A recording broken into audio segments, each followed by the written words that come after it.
네, 감사합니다. 저는 이 교수님 발제인 줄 모르고 논창을 하겠다 그랬습니다.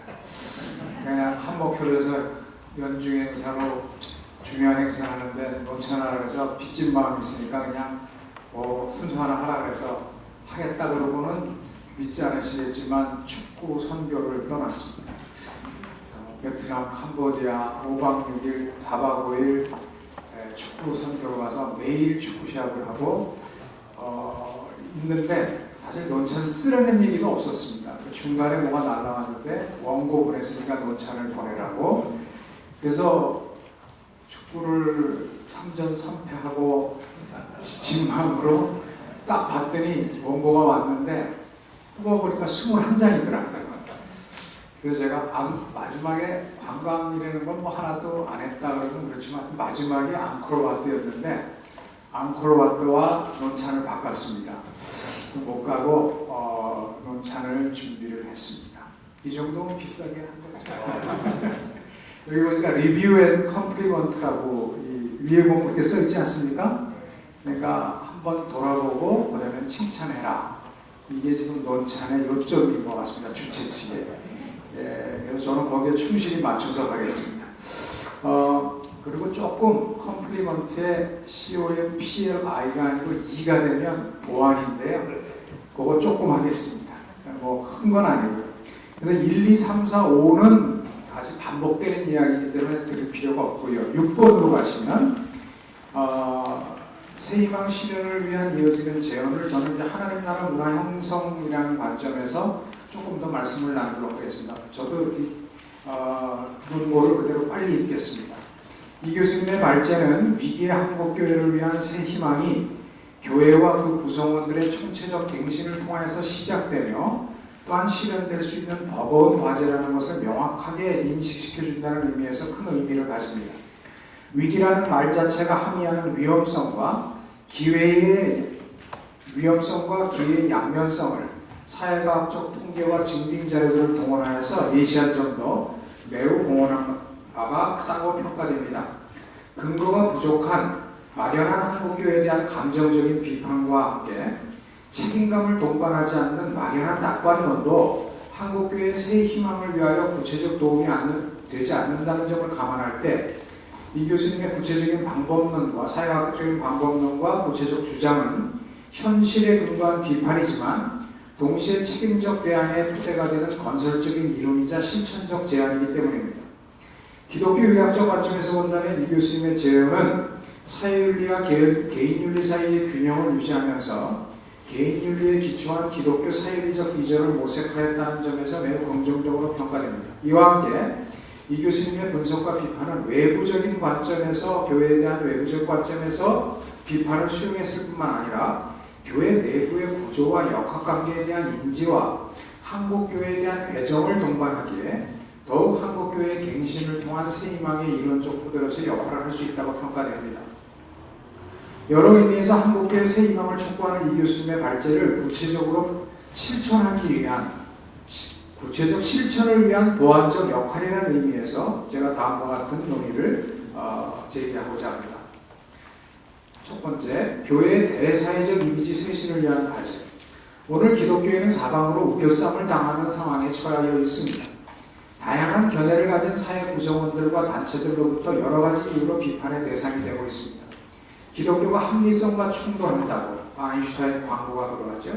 민족주의적 정서에 어울리지 않는다고, 이념적인 갈등 상황에서 너무 한쪽에 치우친다고, 현대문화의 다양성을 이해 못한다고, 다종교적 사회를 살면서도 너무 자신들만의 절대적 진리성을 강요한다고, 또한 막강한 인적 물적 자원을 가졌으면서도 그만큼의 사회적 책임에 소홀하다는 비판을 받습니다. 그러나 이러한 비판들보다 더욱 치명적인 비판은 우리의 삶이 우리가 전하는 말과 너무 다르다는 윤리적인 비판일 것입니다. 이러한 비판들을 요약하면 한국교회는 너무 얄팍하고 올곧지 못하고 열매가 빈약하다는 것이겠습니다. 이런 관점에서 21세기 한국교회의 우선적인 과제는 더욱 교회다운 교회가 되는 것일 것입니다. 교회다운 교회란 우리 각자가 신앙인다운 신앙인들이 됨으로 이루어지는 것입니다. 신앙인다운 신앙인이란 더욱 예수님 닮아가는 사람들이 되는 것입니다. 무엇보다 예수님은 항상 아버지 하나님과의 친밀한 관계성을 앞세우셨다는 사실을 우리는 주목하여야 합니다. 물론 여기 아버지 하나님이 그런 가부장적인 아버지 하나님은 아닌 걸 인지해 주셨으면 좋겠고요. 수많은 성공적 사역이 끝난 후에 인기가 드높아져서 사람들이 왕을 삼자고 할 정도가 되었을 때도 예수님은 그들을 멀리하고 새벽 첫 시간에 아버지와의 대화, 즉 기도로 하루를 시작하셨음을 우리는 기억하고 닮아가야 할 것입니다. 아버지 하나님과의 깊은 관계, 이것이 곧 영성의 뿌리이자 우리가 꿈꾸는 뿌리 깊은 믿음의 출발일 것입니다. 그런데 이 믿음과 영성은 뿌리와 같아서 남들의 눈에는 잘 보이지 않습니다. 뿌리를 보여주려는 나무는 풍성한 열매를 맺지 못하는 경우가 많듯이 너무 자신의 신앙을 보여주려고 애쓰는 신앙인들이 되지 않아야 할 것입니다. 신앙은 하나님과 나와의 인격적인 관계성임을 기억하여야 할 것입니다. 사실 우리가 믿음보다 먼저 세상에 보여줘야 할 것은 깊은 뿌리로부터 올곧게 뻗어 올려진 줄기와 같은 우리의 삶입니다. 믿음이 없는 세상이 볼 수 있는 것은 눈에 안 보이는 믿음이 아니라 보이는 삶일 수밖에 없을 것입니다. 영성의 기초한, 즉 믿음이라는 뿌리로부터 비롯되는 올곧은 삶을 이 교수님은 도덕성이라고 표현하였습니다. 논찬자는 이 삶은 도덕성을 담보할 뿐 아니라 전문성도 담보하여야 한다는 것을 강조하고 싶습니다. 여기에서의 전문성이란 청지기로서의 사명의식을 전제로 하면서 달란트 비유가 함의하는 하나님을 두려워하지 않는 인격적 신앙에 힘입어 열정을 가진 일꾼에게 찾아지는 것, 즉 자신의 분야에 최선을 다하는 삶을 뜻할 것입니다. 이것을 신학적으로 얘기한다면 일반 은총과 만인 제사장선에 대해서 우리가 좀 더 깊은 이해를 해야 되고, 그것에 기초해서 앞으로는 인문사회과의 대화와 시민사회와의 역할 분담을 좀 더 모색해야 된다고 생각합니다. 나아가 깊은 뿌리로부터 올곧게 뻗어나온 줄기, 즉 깊은 믿음으로부터 형성되는 전문적이며 바른 삶은 그의 일상 속에서 공동체적 만남과 연합을 통하여 풍성한 열매를 맺게 될 것입니다. 이럴 때 맺게 되는 풍성한 열매가 곧 빌립보서 1장 11절에서와 같은 열매고 의로운 열매고, 그것이 곧 문화라고 우리가 얘기할 수 있습니다.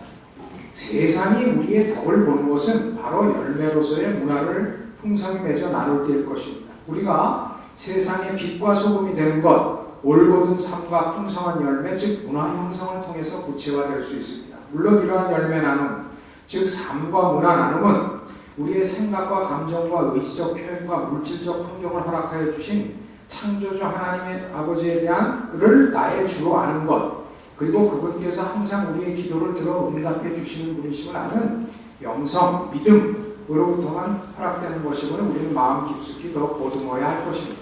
두 번째, 교회의 패러다임 변화와 구조적 변화의 과정. 특별히 우리가 주목해야 할 것은 이 교수님이 제안하는 교회의 패러다임 변화에 대한 제안입니다. 성장 중심에서 성숙 중심, 신앙 중심에서 삶 중심, 실천에서 삶과 실천, 교회 중심에서 지역사회 중심, 조직 중심에서 인간 중심의 패러다임의 변화를 역설하는 이 교수님의 제안은 신앙인을 신앙인답게, 교회를 교회답게 하나님 나라 중심으로 재구성하자는 제안으로 이해됩니다. 또한 이러한 패러다임 변화는 본질적 변화를 전제로 하고, 그것은 곧 목회자와 교인들의 영성, 도덕성, 공동체성의 회복이라는 이 교수님의 주장은 한국교회 새의 희망을 향한 방향성이자 주제로서 우리는 실천으로서 동의해야 할 것입니다. 그러나 교인들과 목회자의 영성, 도덕성, 공동체성 회복을 촉진하고 담보할 수 있는 구조와 제도의 개선에 대한 후속 논의도 시급하게 동반되어야 한다고 생각합니다. 예컨대 16세기 제네바의 사회문화적 맥락을 배경으로, 또한 스코틀랜드라고 하는 당시의 독특한 배경으로 한 사회문화적 배경으로 한 교회 정치제도인 장로제도를 21세기 한국이라는 맥락에서 어떻게 갱신할 수 있을 것인가.